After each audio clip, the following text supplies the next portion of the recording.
这个女孩刚一步出家门，就被警员贴身保护，一路被护送到学校门口。她的课桌上到处都是涂鸦，还写满了侮辱她的话。同学们对她百般欺凌，打羽毛球时也只能孤单一人。老师甚至劝她退学，许多家长都来投诉她。这一切都因为她爸爸是逃犯。今天她不想忍受欺凌了，她把恶作剧文具扔向了胖妞。胖妞靠着体重优势，一下子就把她推倒了。争执中，胖妞掏出了刀，她只得将几个人击倒。她把校徽摘下，交给老师，并决定退学。走出学校，怒气冲冲，挚友砸掉了还在监视她的车的后视镜，然后拔腿就跑，穿过街道、小巷、楼梯和天桥。他最后来到海边，等待夜幕降临，独自一人听着音乐，享受海风。今天是他17岁的生日，他很想念自己的父亲，可他的父亲是个逃犯。深夜他回到家，气愤地踢飞了门口的花盆。父亲打电话来祝他生日快乐，门口的是外卖送来的生日礼物。挚友感到非常委屈，警察每天都跟踪他，学校里人都说他是黑道大哥的女儿，这让他在同学中受到排斥。现在他连学都不上了，他越想越觉得委屈。这次又发生了什么事？为什么偏偏让我承受这些？父亲无奈地说，再等等，一切都会变好的。挂了电话，解锁手机，浏览女儿发来的许多短信。作为父亲，他感到非常愧疚，决定回家看看。女儿刚处理完2个问题，他到了家门口。这时走廊出现了一个神秘人，他下意识地紧握门把手，那人竟然掏出了枪。室友听见声响，但门打不开，随后响起一声枪声，他恳求对方不要伤害他的女儿。接着又是一声枪响，他依然紧握着门把手，叮嘱女儿不要出来。室友感到非常抱歉，对不起，让你受苦了。女儿说没事的，没关系，请你开门。爸爸怎么变成这样了？一切都是我的错，我们家地质有。女儿终于推开了门，她抱着父亲痛哭失声。葬礼上，父亲的黑道朋友来参加，挚友询问是谁杀了他爸爸。你爸爸是我最信任的朋友，他是个好父亲。最后的告别，回忆与父亲在海边的欢乐时光。父亲曾说要在海边建房子，搭个吊床，还要养条狗。他说这个梦想很快就能实现。他的工作快结束了，那是段无法回头的美好时光。从此挚友失去了精神支柱。这个女孩决心找出杀害她父亲的凶手。她紧抱骨灰盒，找到父亲朋友的黑道大哥求助。她决定亲手为父报仇。大哥想教她如何杀人，递给她一把刀让她动手。女孩却被吓得动弹不得，结果被大哥一巴掌打倒在地，哭着鼻子返回现实。挚友去找佛伯讷，追问为什么不追查凶手。佛伯讷说现场没有留下线索，并说他父亲最后一个电话是给他打的。挚友难以置信的反应，开始怀疑是不是自己害死了父亲。雨夜，挚友在家中伤心，突然门铃响，他起身去开门，门外站着一个黑衣人，那人的装束和那天杀害他父亲的凶手一样。凶手离开后，他吓得僵在那里，他可能也在自责自己的懦弱。他抓起一根铁棍，迅速追了出去，但凶手已经驾车逃走。他来迟了一步，但挚友没有放弃。他四处张贴寻人启事，在各种危险的角落，在阴暗的小巷里穿梭，悬赏500万韩元寻找凶手线索。黑道大哥偶然看到了他的传单，很快就有了线索。几个小混混称他们知道些什么，他们把挚友引到了一个无人的小巷。天真的挚友拿出了钱，结果被对方抢走，还被狠狠地打了一顿。对方发现她其实是女孩，这让他们更加兴奋，粗暴地把挚友踢晕。挚友醒来时，发现自己的双手被绑在行驶中汽车的后备箱里，下一秒似乎有人把车拦下了。挚友拿刀准备解绑，接着是一阵拳打脚踢的声响，突然后备箱被人打开，吓得挚友直接用刀刺出去，紧张中连自己的手都割伤了。对方抓住他的手，解开了绳子，他这才逐渐看清楚来人是谁，原来是他父亲的黑道朋友。那些小混混已经被教训了，都躺在地上动不了。他们俩在河边交谈，大哥沉默不语，抽着烟。如果你真想找死，总有更好的方式。大哥劝他要安分，不希望看到他死在街头。挚友对父亲的去世耿耿于怀，他认为是自己害死了父亲。你真的要报仇吗？不惜一切代价也要报仇吗？只能坚定地说，自己愿意承担代价。这位17岁的女孩被送进了黑道的训练营，那里全是凶猛的年轻小伙，她是唯一的女性，所以他们都盯着她。她看起来弱不禁风，但内心坚韧不拔，她的意志力会逐渐让她变得强大。大哥带挚友进了一个仓库，里面满是正在训练的赤膊小伙子。他谦逊地和大家打了招呼，这里是黑帮训练新人的地方，大哥让主管正太好好照顾他。黄瓜带着微笑领他到自己的宿舍，他望着对岸的高楼，渴望通过认可进入那里。那里是组织的总部。他是个有理想的家伙。挚友带着父亲的骨灰，用这个激励自己坚持下去。这里的生活很艰难，他只能从基础工作做起。大家都对他有偏见，总是取笑他，让他当笑料。忙完后想找个沙包来练习，但被视为碍事的存在。有个猥琐的家伙想对他不轨，想占他的便宜，他无法忍受这种挑衅，尝试反抗却被击倒。主管在旁边看着却不帮忙，可能他觉得这女孩撑不了多久。夜晚其他人都离开了，只有他一个人在打沙包。发现大哥过来看看他的状况，教他打斗时要凶狠，要有气势，告诉他不要用蛮力，要打击对方的弱点，找对方的软肋下手。大哥开始和他对打，他显得非常不堪一击，但他一点也不想放弃。他很有天赋，只是力量不够。就这样一天天地训练，他打沙包的力度越来越大，把沙包想象成自己的敌人，一拳接一拳地把他打爆。今天他正式宣誓加入东川组织，然后开始参加东川学员的群殴大赛。比赛规则就是没有规则，只有最后站立的人才是胜者。大哥看着他们如野兽般战斗，看谁更凶狠，谁更强悍。他攻击对手的弱点并不逊色任何男性，他表现得非常勇猛，成为了这里最优秀的学员。最终所有对手都被击败了，黄瓜赢得了1000万韩元的大奖，众人都为他欢呼和鼓掌。但大哥说似乎还有人没倒。面对一位美女，黄瓜完全不顾及对女性的照顾，只有险些被他踩到，抓住机会做了个蝎子摆尾。两人都已经精疲力尽，挚友表现得像个老练的拳击手，一拳接一拳重击对方。黄瓜抓住时机锁住了他的脖子，大哥看得也有些着急，又承受了几次攻击。黄瓜无情地踢向挚友的肚子，挚友及时翻身躲开，两人在地上滚来滚去。他抓准时机用脚锁，接着是一个过肩摔，最后一个虚晃，使出了漂亮的肘击。这一招把黄瓜打晕过去。大哥举起他的手宣布胜利。几小时后，黄瓜终于醒来，室友们嘲笑他被女人击败，这严重伤害了黄瓜的自尊。那一肘真的很精彩，令人回味无穷。室友们向他道歉，黄瓜表面装作无所谓说没关系，但私底下却在挚友的水里下药。室友提醒他那人是大哥带来的，挚友喝了那水后视线开始模糊，接着就迷糊地倒在了床上。长毛在黄瓜的带领下决定去犯罪，挚友虽然头昏眼花，仍在努力反抗，不慎打翻了父亲的骨灰罐。他紧握着一块陶瓷碎片，手上全是血，奋力保持清醒。长毛突然一脚踢过来，挚友立刻反击将他打倒。黄瓜还在那儿像疯了一样大笑，笑得上气不接下气。长毛边哭边说自己完了。黄瓜拿起锤子追了上去，挚友踉跄的逃跑，真的非常恐怖。幸好这时教官赶到，挚友才安全了。黎贝尔是他们的总部，黄瓜被带到了老大那里，选择脸还是手脚，老大让他自己决定。黄瓜跪下求饶，他以为自己很受重视，只是小错误还没成事，但老大很看重那女孩，不打算手下留情，他不做选择，老大只好代替他选择了。郑泰州默默地站着，黄瓜眼里满是仇恨。挚友看着破碎的骨灰盒，非常伤心，想修复它，但无能为力，自责认为害死了父亲，连遗物都没保护好，像小女孩一样大声哭泣。将手包扎好后，郑泰州告诉他哭完就赶快离开，因为挚友他失去了一个好部下，这是他最后一次离开的机会。挚友说自己不会去任何地方，现在停止已经太迟。一个雨夜，挚友被带到一家破旧的酒馆，这是他和父亲以前常来的地方。看着挚友的熊猫眼，老大问他感觉痛不痛，他冷漠地说不觉得痛，看来你还没学会叫痛，或者没人叫过你。大哥递给他一份资料，那个女孩已经去世了，这是你的新身份，从今往后你就用这个名字生活。大哥掏出一把枪，说这是杀害他父亲的枪。随着时间的流逝，挚友的格斗技术愈发精湛，他身上刻了东川组织的纹身，成功考入佛波讷，成了一名女佛波讷。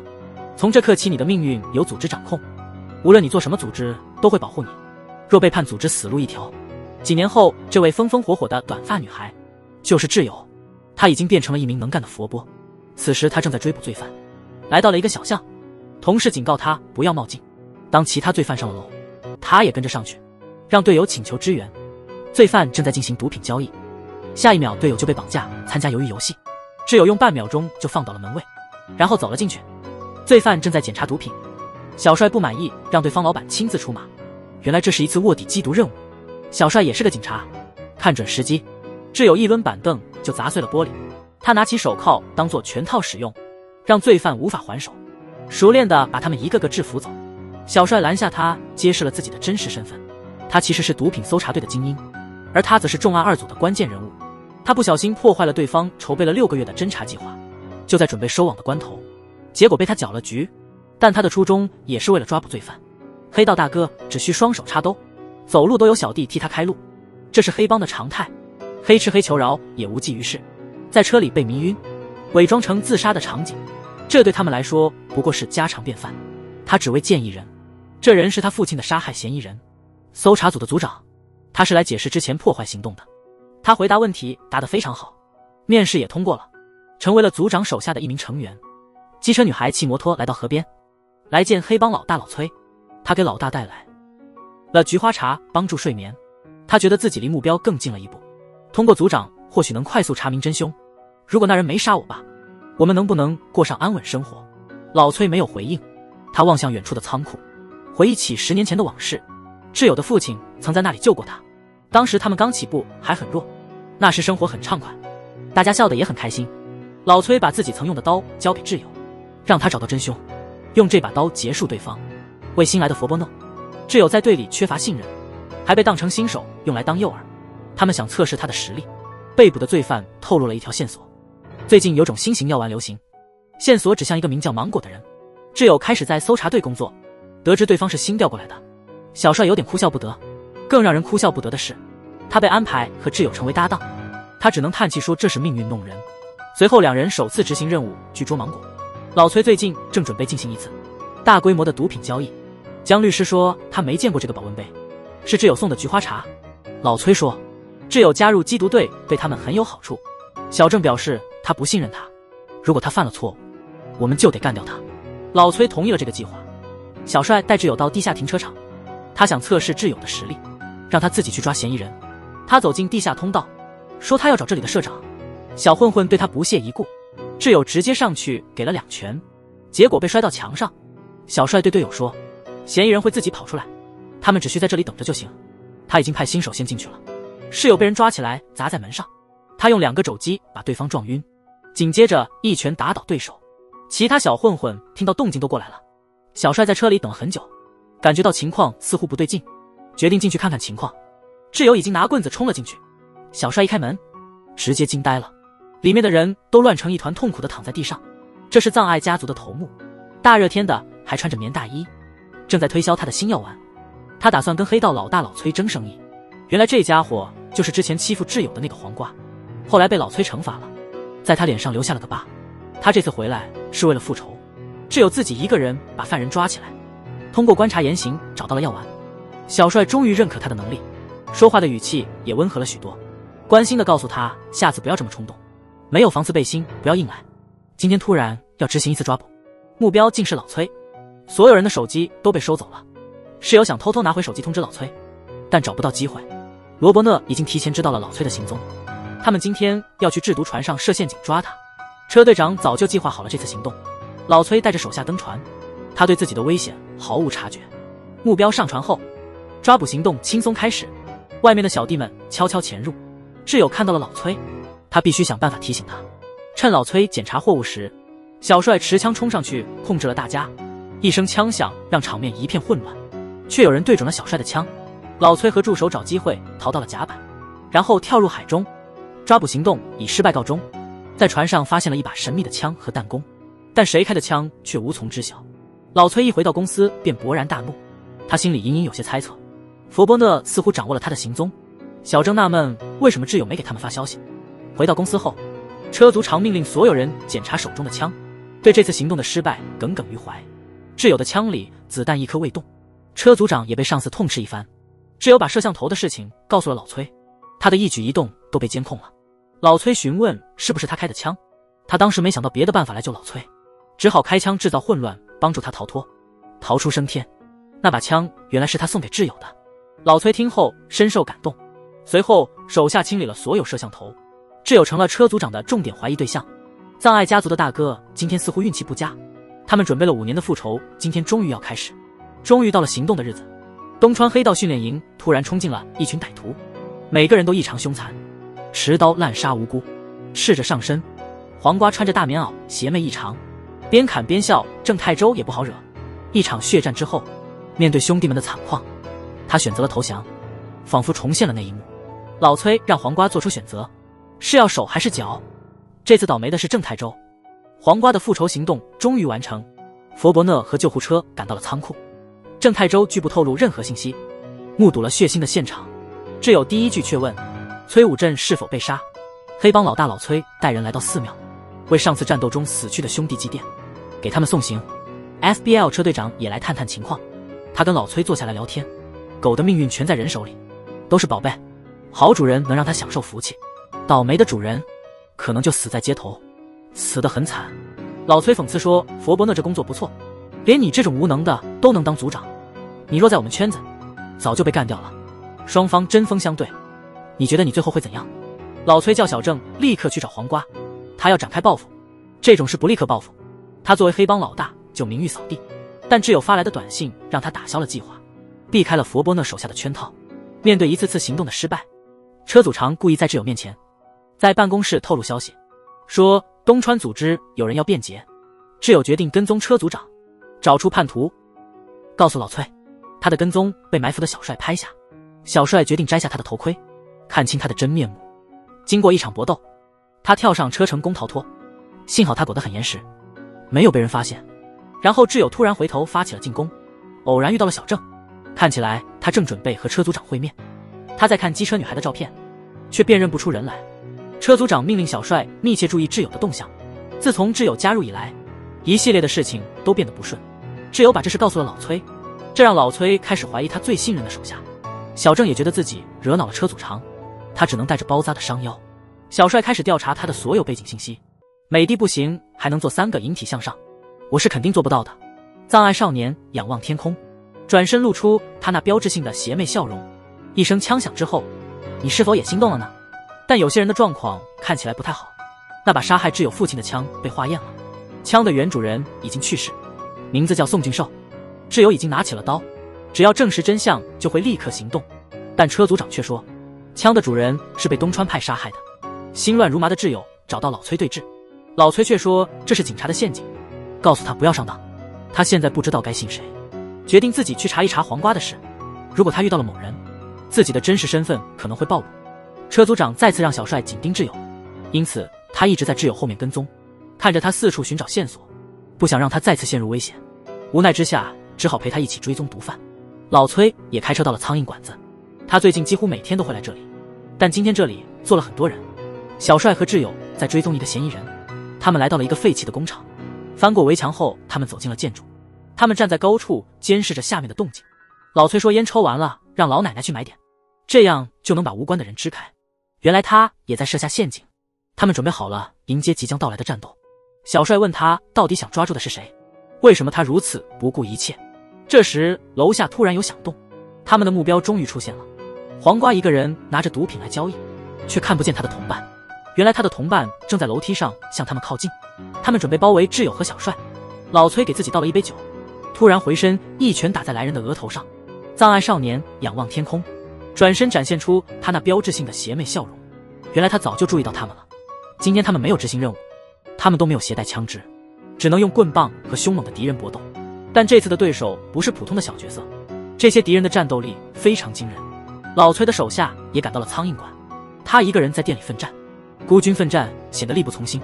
小帅被人推下了楼，狠狠地摔在了汽车上，他已无法继续战斗。老崔那边战斗也非常激烈，他抓住一个人迫切地问道，黄瓜在哪里？这时黄瓜正在笑，笑得几乎喘不过气来。被捕的挚友对这个场面丝毫不感到害怕，黄瓜对他的无畏感到非常不爽，狠狠地在他腿上扎了一个大洞。老崔终于解决了所有敌人。这时候突然接到了一个电话，是黄瓜打来的电话。黄瓜意识到他没能成功杀掉老崔，他告诉老崔他准备了一个大礼，把挚友被捕时恐惧的照片发了过来，威胁老崔赶紧过来，否则只能收尸了。说完，黄瓜又重重地踩在挚友的伤口上。在这生死关头，挚友请求他们释放小帅，他说小帅和这事没关系。就在这时，小帅突然踢了一脚，结果他又被打晕了。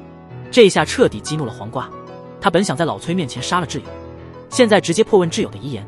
挚友回应说，你最终会死在我的手上。黄瓜命令手下开始行动。老崔不顾自己的伤，驾车飞奔去救挚友，他希望能够及时到达。两人被手铐锁在面包车里，黄瓜打算把他们一起压扁。关键时刻，小帅终于醒了过来，但他们怎么也打不开手铐。老崔就要到了，却看到警车也快到了，他犹豫了一下，废车压碎机就要开始工作了。他们和车一起被压成一团，两人在车里拼命挣扎。小帅让挚友先逃出去，但他自己却可能被压扁。下一秒，一辆汽车疾驰而来，撞到了压碎机的控制器，机器终于停了下来。车里走出的正是受伤的老崔。这时警笛声越来越近，老崔选择忽略自身安全，先撤离现场。佛波诺的队友终于赶到，两人得救了。老崔受伤后回到公司，小郑急忙来见大哥，问他为什么要独自行动。他刚才差点丧命，但他还是选择了那样做。刚接受手术的挚友躺在病床上，小帅看着他，感觉有些心疼。东川组织的报复行动逐步展开，小帅也在努力寻找黄瓜的团伙。挚友做了一些奇怪的梦，他惊醒后，小帅正坐在他身边。随后他又出院了。老崔让江律师处理一个人的事，让他安排机票送到国外，还要找一间靠海的房子。但挚友不同意，他还要为父亲报仇。老崔不顾危险也要对付黄瓜，一是为了保持东川的威严，二是为了挚友的安全。挚友病愈后回到工作岗位，突然遇到了一个老熟人，正是以前的朋友佛波诺，但对方并没有揭露他的身份，只是想找他问问情况。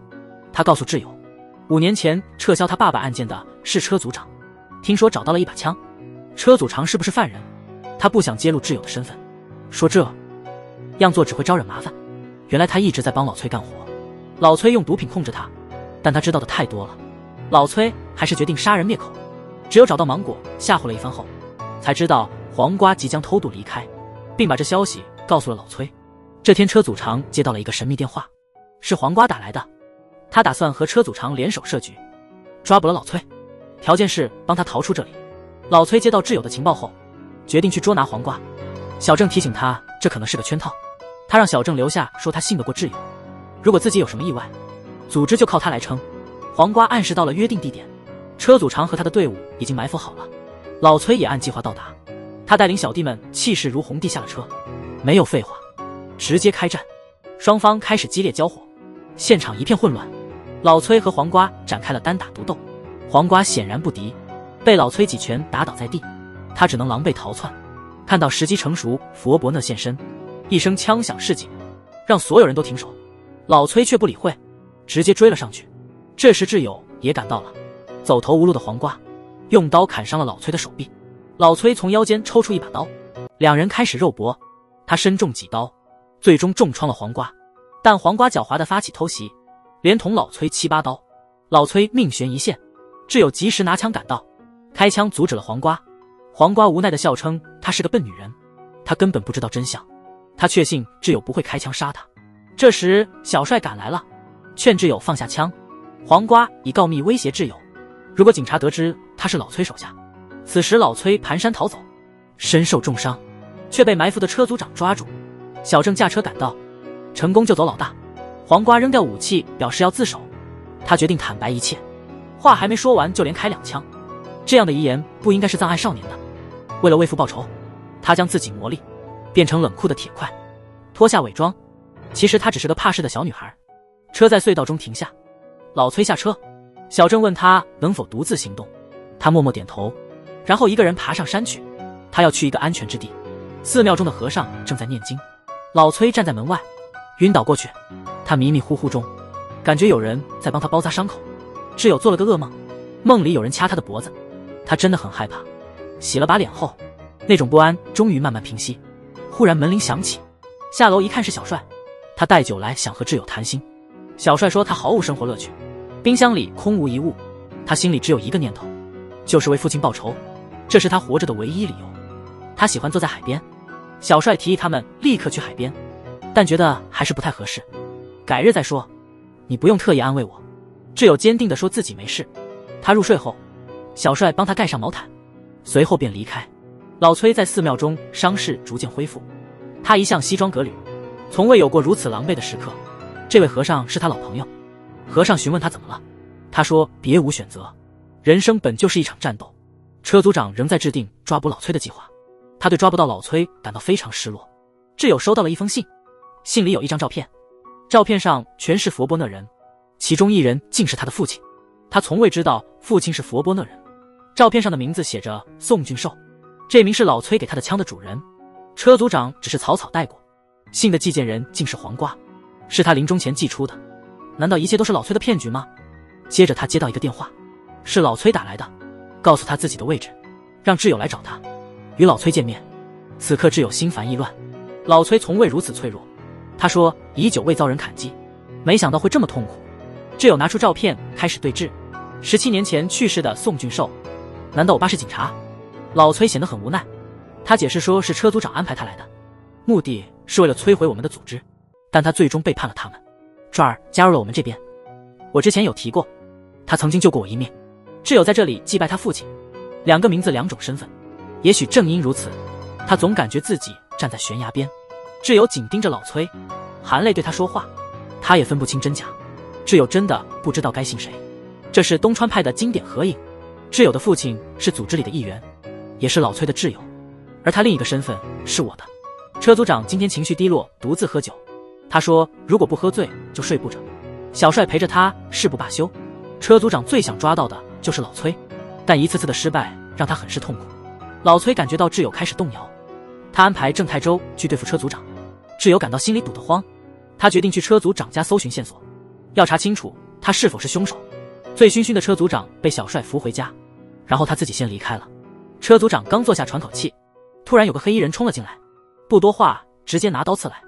经过一番激战，车组长身中多刀，倒在地上气息奄奄。歹徒逃走的时候，室友碰巧也来到了现场，他注视着满是血迹的门把手，拿出刀子走了进去。因为他的衣服和歹徒很像，一进门就中了一枪。刚离开的小帅听到了枪声，吓得呆住了。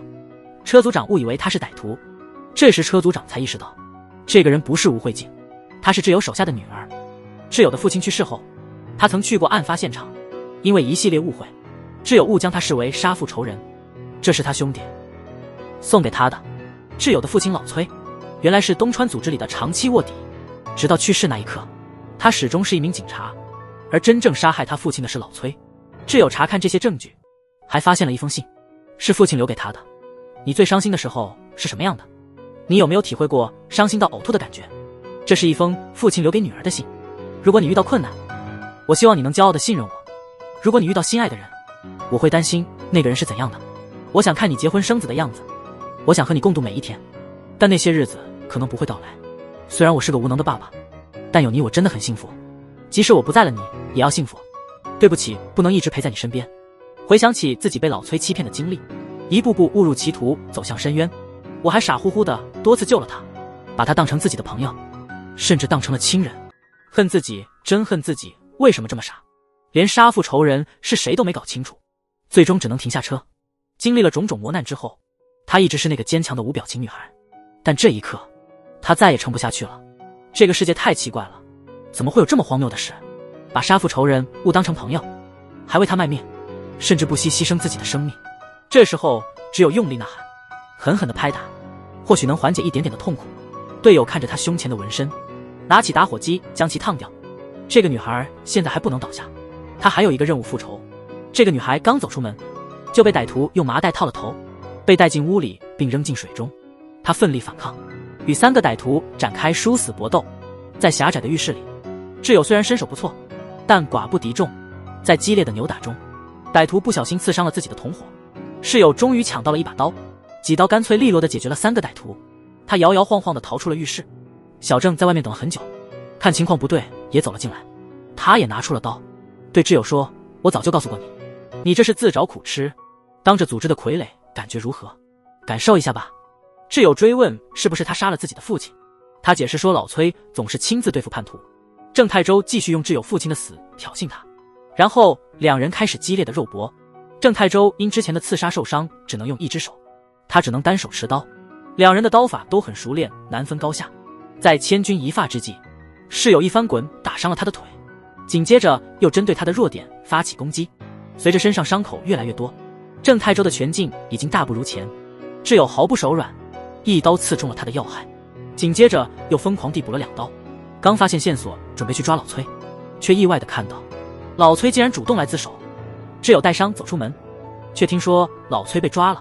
小帅正在审问老崔，好奇他为何自首，原来他是来挑衅的。挚友在佛伯那拿出证据，展示了能证明老崔罪行的物证，给老崔打了个电话，告诉他证据已被销毁。这时佛伯勒也查到了一些线索，找到了一些关键证据，所有的犯罪证据都指向了挚友。他们急忙行动起来，准备抓捕挚友。挚友在小帅面前骑上摩托车逃离了，紧接着老崔也潇洒地离开。小帅回忆起与挚友的往事，心里无比悲痛，一切原来都是假的。老崔回到了自己的公司，他是来见那个跟他多年且最信任的手下郑泰州。这时他才明白过来，挚友放他出来肯定是想亲手结束他，手下提出要把他抓回来，老崔却说等着瞧，他迟早会主动出现，因为报复我是他的人生目标。老崔边抽烟，拿出了为挚友准备的护照和机票，还有海边房子的照片，把这些东西一一焚烧。挚友来到了墓地，站在父亲的墓碑前，把父亲的骨灰放回去，给父亲安一个家。挚友骑摩托离开，却被小帅碰到了，他一路逃跑，小帅开车追在后面，挚友摔倒了，小帅开枪示警让他不要跑，把他抓回来。老崔得知挚友被捕的消息，他打算帮挚友逃出来，不是因为担心挚友会招供，因为挚友不想让老崔被捕，如果老崔被捕了，他就没机会亲手对老崔下手。小帅去见了被关的挚友，他心里有很多疑问，挚友却不回答任何问题，只说自己没杀车组长。老崔通过江律师转告挚友他的话，然后江律师找了个借口，让挚友去医院治疗。老崔命令手下把挚友带过来，他们驱车前往医院后，医生正在给他处理伤口。挚友趁医生打电话时，寻找工具打开手铐。小帅见到了抢救后苏醒的车组长，得知挚友被捕后，他向小帅透露了挚友的真实身份，并告诉他伤害自己的是郑泰忠。挚友之所以站在老崔这边是为了复仇，实际上是被老崔欺骗了。挚友趁机自行解开了手铐，他曾救过的女孩给了他一把车钥匙，指点他如何逃离。这时佛伯纳也进来了，一场激烈的打斗后，挚友击倒了3个人，成功逃脱。小帅接到电话后立刻追了过来，挚友开车准备逃跑，小帅站在车前阻拦他，他已经知道挚友此刻是想去找老崔了结一切。小帅紧抓着他的衣领，试图让他冷静，并将自己和挚友锁在了一起，他不想让挚友去送死。下一刻，老崔派来的打手赶到，一番激战后，小帅赶忙带着挚友驾车逃离，2辆车紧追不舍，他们拼命逃命。一场车祸之后，他们终于摆脱了追兵。老崔未能等到他期待的消息，他为自己的兄弟郑泰州整理领带，然后送他离开。挚友在车里醒来，小帅正在帮他解开手铐。他们最终来到了海边，因为挚友曾说过，他最喜欢的就是坐在海边。海边有座小屋，看到挚友的手臂还在流血，小帅在帮他处理伤口。他讲起了自己妹妹的故事。自从我妹去世后，我始终带着一把刀，下了决心，如果找到那家伙，我一定要杀了他。我每晚都梦见我杀死了那个无面的家伙，每天都这么难受，我的脸都变了，变得像个满脸愤怒的杀人犯。其实我是在伤害自己，别再毁了自己。最后一句话是真心想对挚友说的，他把外套披在他身上，让他依靠自己，别再一个人扛下一切。挚友终于放下了防备，轻抚他的脸，看着他手上的伤。后来2人一起靠在海边看海。老崔抽了整晚的烟，喝了整晚的酒，他不确定自己能否继续当黑帮老大，他不明白挚友清醒后会怎样。看到旁边的小帅，他在海边听海浪声等小帅醒来，发现挚友已经不在了，幸好他没离开。他决定放弃独自复仇。江律师感觉到东川派的末日即将来临，所以提早逃跑了。挚友和小帅一起回家，他已经准备好面对坐牢的可能，准备去自首。小帅紧紧抓住他的手，温柔地说，无论你经历了什么，我都会在你身边。下一秒，一辆摩托车驶过来，停在车窗外，对方掏出了枪，枪口对准了挚友，然后转向小帅。随着枪声响起，挚友目瞪口呆，难以置信，来不及有任何反应。他发现枪手是老崔，挚友已经没时间伤心，抓起小帅的枪迅速逃离。他已经无法哭泣，现在他只有一件事要做，检查枪里的子弹，直奔东川组织的大厦，让手下开门。大厦里满是保镖，他开枪击退一个偷袭的人，左躲右闪，手臂也被划伤，一枪打倒几个手下。他从楼梯滚下，与敌人激烈搏斗，找到了一把刀，随后被对方踢倒，躲过了对方的袭击，最后一枪又打死一个人，浑身是血。